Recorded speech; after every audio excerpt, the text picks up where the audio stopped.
Bem-vindos de volta, bem-vindos. O pessoal está chegando.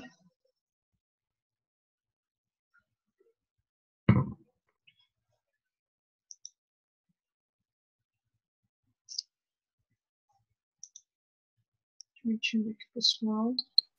Bom dia, bom dia. Olá.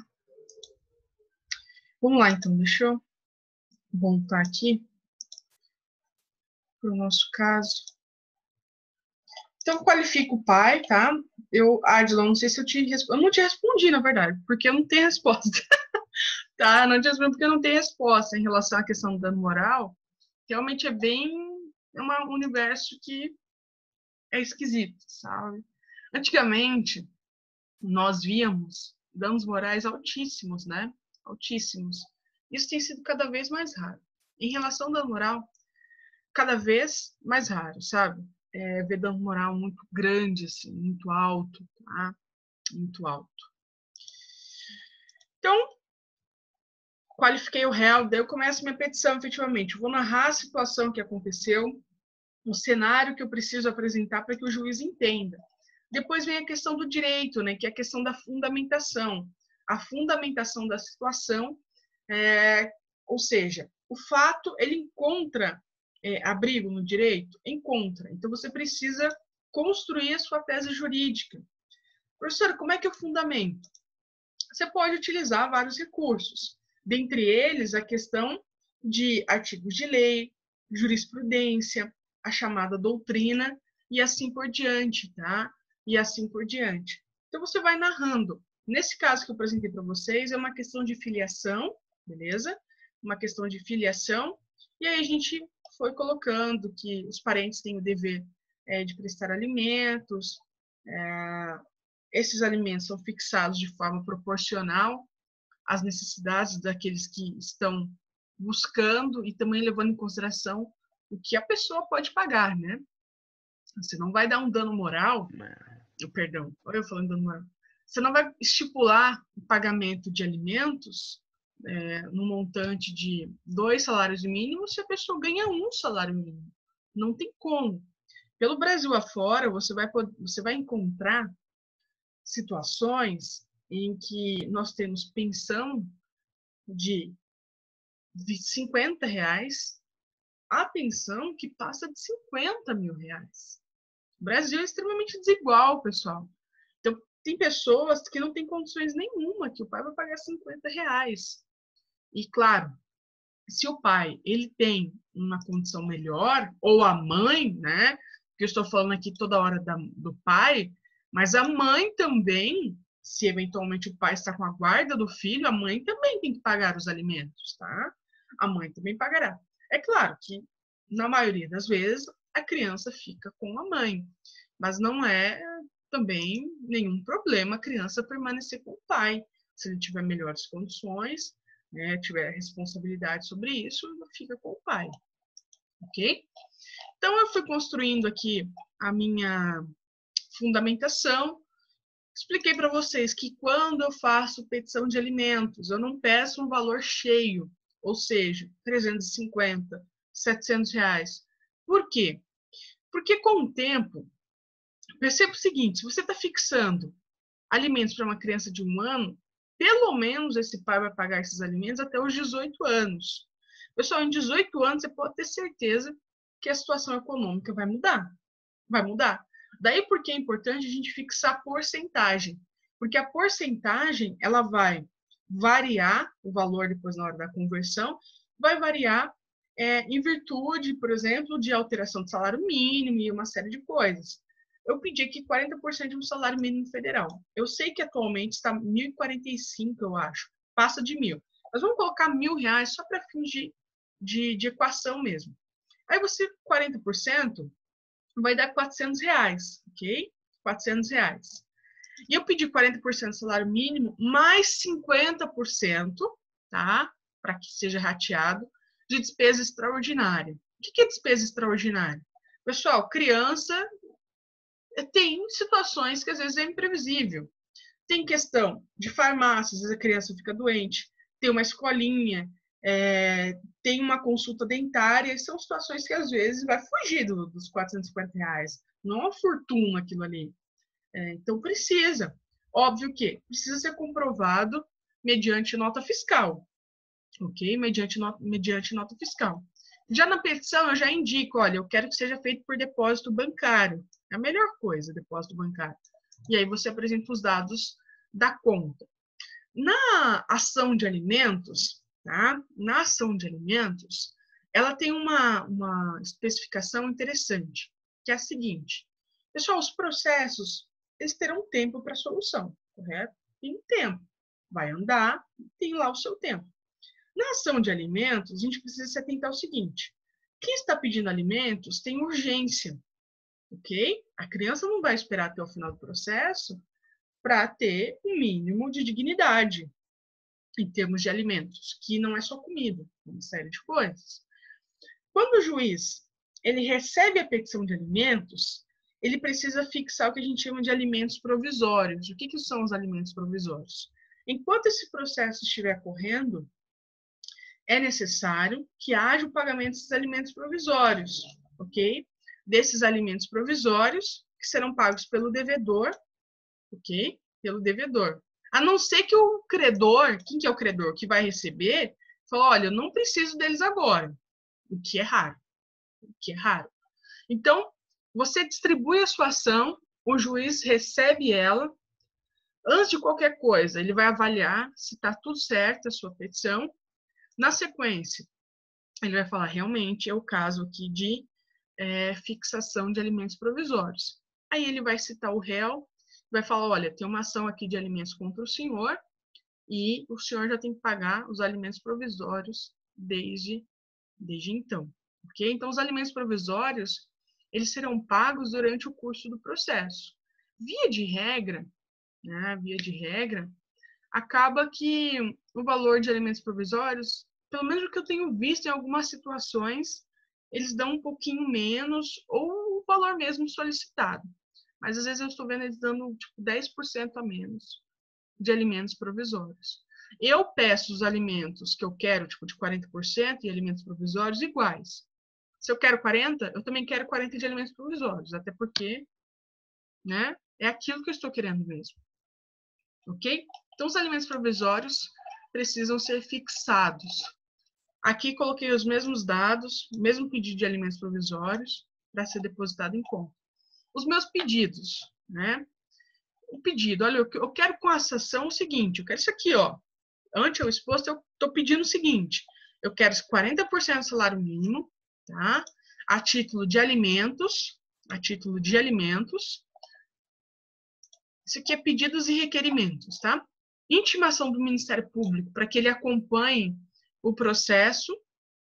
Por que o Ministério Público precisa acompanhar o processo? Porque tem interesse de incapaz, que é uma criança. Então, o Ministério Público obrigatoriamente tem que acompanhar esse processo, segundo o nosso Código de Processo Civil, lá no 178, inciso 2º, ok? Então, ele precisa acompanhar. Se descobre... Olha, na verdade é assim, Renan. A questão dos alimentos, veja só. Primeiro, você vai ter que fazer prova da filiação, né? Não é igual a questão dos alimentos gravídicos, que é fixado a partir de uma presunção de paternidade. Na fixação de alimentos, mesmo na ação de alimentos, que essa criança já é nascida, aí você tem que comprovar a filiação. Não tem como isso acontecer, tá? Não é possível. Não é possível. Não tem como fixar sem ele ser pai. Eu pego um cara aleatório e manejo uma ação, tá? Agora, se ele, por exemplo, tem dúvidas da sua paternidade, ele tem que promover uma ação de investigação de paternidade, ok? E aí, você fala, vai perder?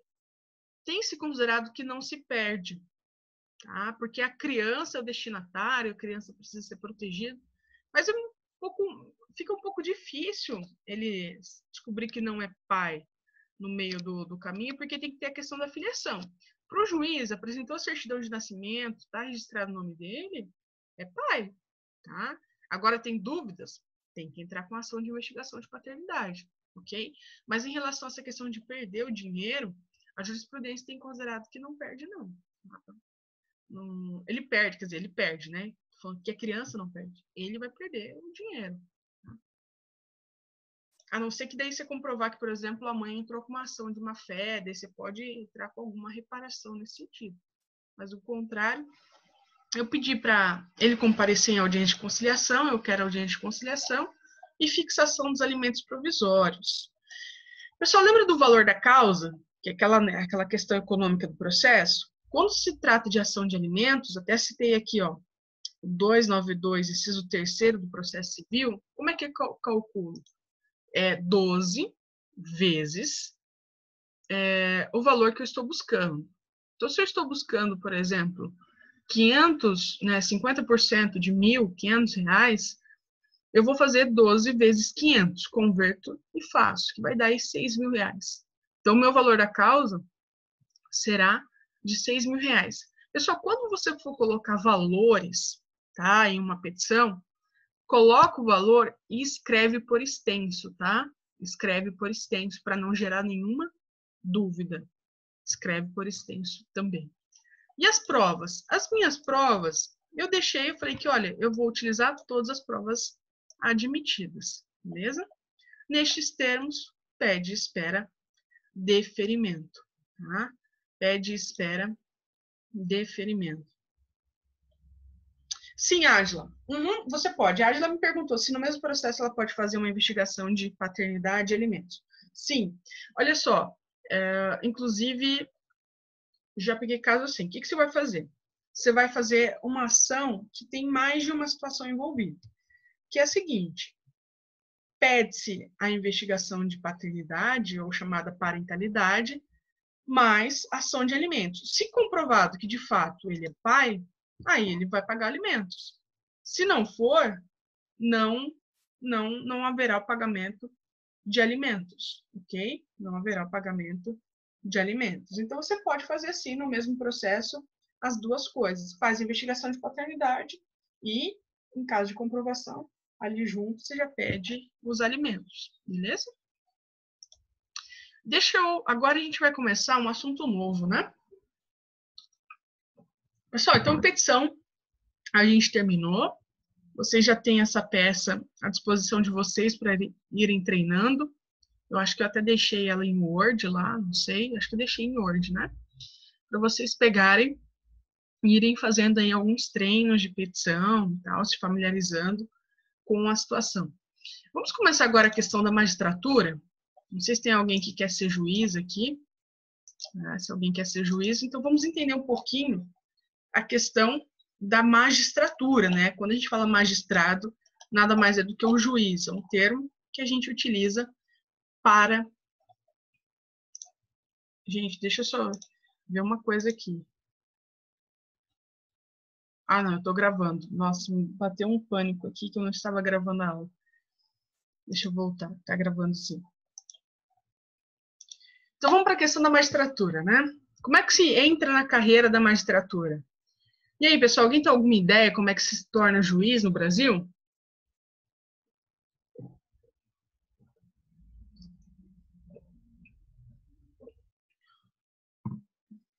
Não?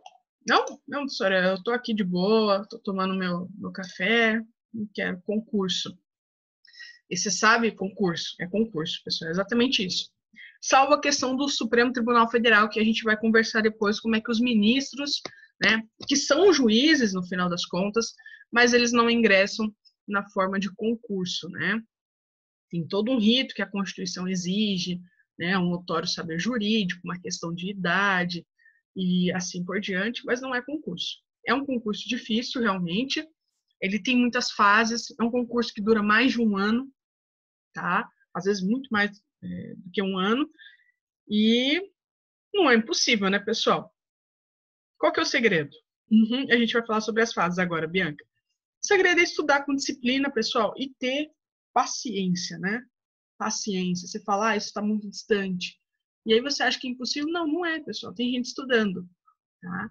E claro, tem pessoas em condições diferentes estudando. Tem pessoas que podem parar suas vidas apenas para estudar para um concurso, e tem pessoas que precisam trabalhar. Você não vai passar? Não, não é isso. Talvez você leve mais tempo. né? E é duro, a vida não é justa.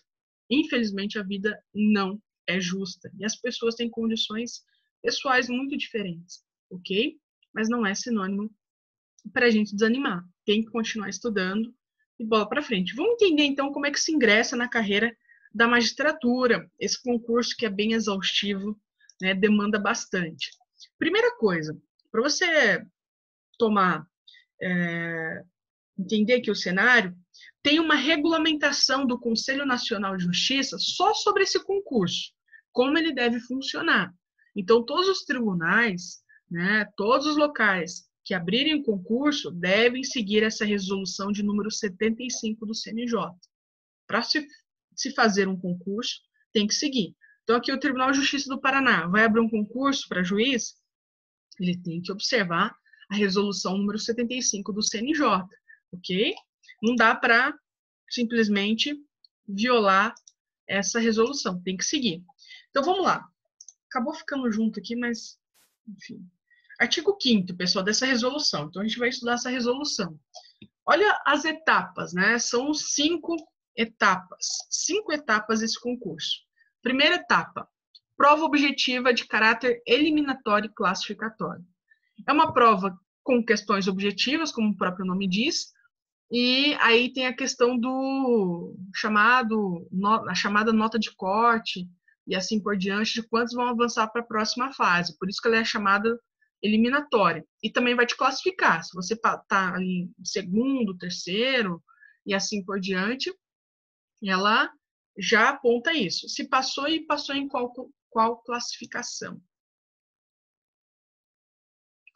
O Lucas, perdão, desculpa, Lucas. Ele perguntou em relação ao tempo mínimo de atuação. A gente vai falar sobre isso também. Agora, no concurso da magistratura, que a gente vai estudar, eu vou falar sobre essa questão da atividade jurídica, que é exigível que se tenha um tempo de atuação antes de você se tornar juiz. Eu vou falar. Ok? Então, primeira etapa, prova objetiva. Segunda etapa, 2 provas escritas de caráter eliminatório e classificatório. Pessoal, um segundinho só, porque eu acho que... Só um segundo. Eu preciso só verificar.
Pessoal, desculpa. Nossa, desculpa mesmo. Tive que pegar uma coisa aqui correndo. Desculpa, tá? Voltei. Deixei até a minha janela aberta. Pessoal, então vamos lá. Eu estava falando sobre o concurso de juiz, né? Deixa eu voltar aqui e compartilhar minha tela. Então, a segunda etapa fala 2 provas escritas. Essas 2 provas escritas são 2 sentenças, tá? Uma sentença civil e uma sentença criminal. Então, 2 provas escritas. são a questão das sentenças. Aí vem a terceira etapa. Você passou pela prova objetiva, vem a prova escrita, e aí vamos pensar que você passe. Na terceira etapa, tem a chamada sindicância da vida pregressa e investigação social. O que é isso? É saber um pouquinho sobre você. É saber se você tem, por exemplo, questão de antecedentes criminais, como é que era a sua conduta, onde você trabalhou. Tudo isso será levantado, tá? Será levantado. Tem algumas investigações que eles pegam mais pesado. Eles vão aonde a pessoa mora, procuram saber, e assim por diante. Redes sociais são olhadas, tá? Ver o que você posta. Aí aparece lá, tá? O cara passa para a terceira etapa e no Instagram do cara tá cheio lá de 4,20. Pessoal, não vai dar esse vacilo, tá? Não dá esse vacilo porque vai te prejudicar lá na frente. Cuidem muito da imagem de vocês. Cuidem muito mesmo, tá? O que vocês postam em redes sociais, porque isso sempre está sendo visto. Não só em um concurso, mas as pessoas, elas acabam nos medindo por essas postagens, ok? Então, tome bastante cuidado com alguns conteúdos que são publicados, porque eles são vistos, ok? Em um concurso, eles procuram saber o que você posta em rede social, do que você participa, e assim por diante. Exame de sanidade física e mental. A gente não faz o chamado TAF, né? No concurso da magistratura, não se faz o TAF, que é o teste de aptidão física. O exame físico são exames de sangue mesmo, são exames de rotina, digamos, para ver se você não tem nenhuma doença e assim por diante. E o exame psicotécnico, vamos ver se você tem aí uma sanidade mental, mais ou menos, né? Então, para não ser um juiz desequilibrado. Isso é avaliado também. E depois vem a prova oral. Depois que você fez a prova objetiva, fez a prova de sentença, tem a questão depois de avaliar sua vida pregressa, exame físico e de sanidade. Aí vem a prova oral. A prova oral é ali, olho no olho, com o examinador, ele vai te questionando, tá? Vai te fazendo perguntas e você vai respondendo. É uma prova oral mesmo, né? São juízes, são desembargadores que fazem as questões via de regra, né? E você vai respondendo para eles. E aí você vai recebendo notas. Vai recebendo notas que vão ser somadas. E aí depois você vai saber se passou ou não passou. E aí vem a quinta etapa, que é a avaliação de títulos. Que a gente vai ver o que é isso, tá? Avaliação de títulos. Dani, da prova oral? Não, não é uma entrevista, tá? Não é uma entrevista, é sobre assuntos mesmo. Por exemplo, você vai passando de examinador em examinador, examinador de direito penal. Eu falo assim, candidato, eu gostaria de saber as formas de tentativa admitidas. Tentativa branca, tentativa cruenta, alguns vão dizer, e você vai ter que falar sobre o assunto, entendeu? Ele sorteia pontos, por exemplo, direito constitucional. Candidato, quero saber sobre ação direta de inconstitucionalidade, quem são os legitimados ativos, aonde é proposto, se é controle abstrato, controle concentrado, e o cara vai te dando ali, pancada. Candidato, direito civil. Olha só, caiu aqui direitos da personalidade. Eu quero que você fale para mim se, por exemplo, a pessoa jurídica tem direitos da personalidade. Você vai falar, doutor, examinador, pessoa jurídica tem direitos da personalidade em conformidade com as suas características, né? Não são todos os direitos da personalidade. Você vai ter que construir uma argumentação. Você tem que ter uma certa frieza, um jogo de cintura ali para conseguir enfrentar aquilo, porque realmente são questões que são feitas, tá? É uma porrada. É uma porrada que você vai tomar na prova oral. Então, pessoal, mas pensa o seguinte, uma pessoa que passou na prova objetiva, passou na prova de sentença, para a prova oral ele chega voando. Ele chega voando, tá? No YouTube, tem alguns candidatos, porque essa prova é gravada, tá? E é pública, ela pode ser assistida. Tem alguns candidatos que disponibilizam a própria prova, ok? A própria prova. E aí você vai ouvindo, você vai vendo que, olha, A não ser que você for muito grosso e metido, aí o examinador vai te dar uma baixada na bola, ele vai judiar de você, mas, via de regra, não é isso que acontece, não. As perguntas são feitas, elas têm que ser feitas, mas o examinador não quer te ferrar a vida, não. Ele quer saber se você sabe, se você domina o assunto, e pronto, ok? Se você domina o assunto. Mas é interessante, tá? É bem interessante. Então, essas são as etapas do concurso, tá? A questão que é exigida uma inscrição preliminar. Daí o Lucas me perguntou lá sobre a questão da chamada atividade jurídica, então, que a gente vai ver. Para você fazer a inscrição preliminar, você precisa apresentar algumas coisas. Pagar a taxa de inscrição, que geralmente são concursos caros, de 200, 250 reais. Precisa apresentar cópia autenticada de que você é brasileiro, né, do documento. Fotos coloridas 3x4 e recentes. Se você for fazer uma inscrição por procuração, daí vai ter que ter procuração com poderes especiais, que a gente chama, firma reconhecida. E aí você vai preencher um formulário. Tem que preencher um formulário junto com essa inscrição. Aí vem essa questão da atividade jurídica.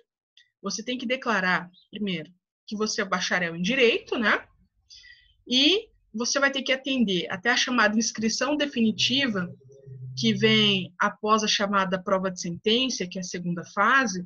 Aí você tem que comprovar os 3 anos de atividade jurídica obtidas após o grau de bacharel. Então, tem algumas coisas aqui. Primeiro, atividade jurídica, estágio não conta, pessoal. Estágio de graduação não conta. O que é exigido é que 3 anos, esses 3 anos serão depois de formados, trabalhando efetivamente. Mas também não é qualquer trabalho que conta como atividade jurídica. Ok? Tomem cuidado com isso. Algumas situações contam como atividade jurídica e outras não. Então, vamos lá. Aí depois, tem que apresentar o diploma, tá, do Ministério da Educação, as regras do concurso que você vai aceitar. Se você é pessoa com deficiência, aí você vai precisar de atendimento especial, tá? O que mais? Não, esses não são tão interessantes. Agora, o que são as atividades jurídicas? É isso que a gente precisa conversar. Primeira coisa, atividade jurídica é a chamada atividade jurídica privativa do bacharel em Direito, ou seja, apenas a pessoa formada em Direito pode desempenhar, ok? Apenas a pessoa formada em Direito pode desempenhar. Olha aqui na resolução, no artigo 59, quais são essas atividades. Já diz, exclusividade, exercida com exclusividade por bacharel em Direito. Quais? Por exemplo, a advocacia. A advocacia é uma atividade jurídica por excelência. Por quê? Porque só o bacharel em Direito, e aprovado no exame de ordem, pode desempenhar essa atividade. E a advocacia, inclusive, voluntária, que é o quê? A advocacia pro bono. A advocacia pro bono conta como a atividade jurídica. E como que você comprova, então? Olha só, você tem 3 anos para desempenhar, para poder fazer o concurso da magistratura. E ainda vai se exigir que esses 3 anos, como é que se conta esses 3 anos? É trabalhando todo dia ou não? Foi estabelecida uma regra.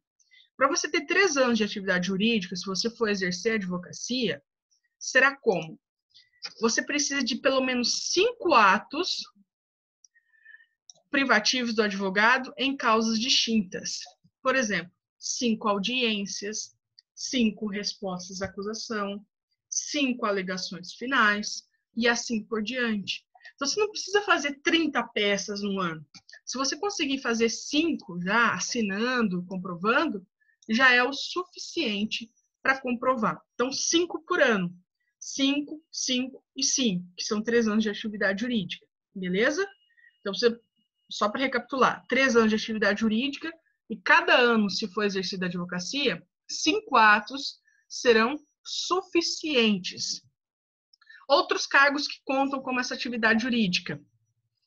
O exercício de cargos, empregos ou funções, inclusive o magistério superior, que é o caso de professor universitário, que exija a utilização preponderante de conhecimento jurídico, tá? de conhecimento jurídico.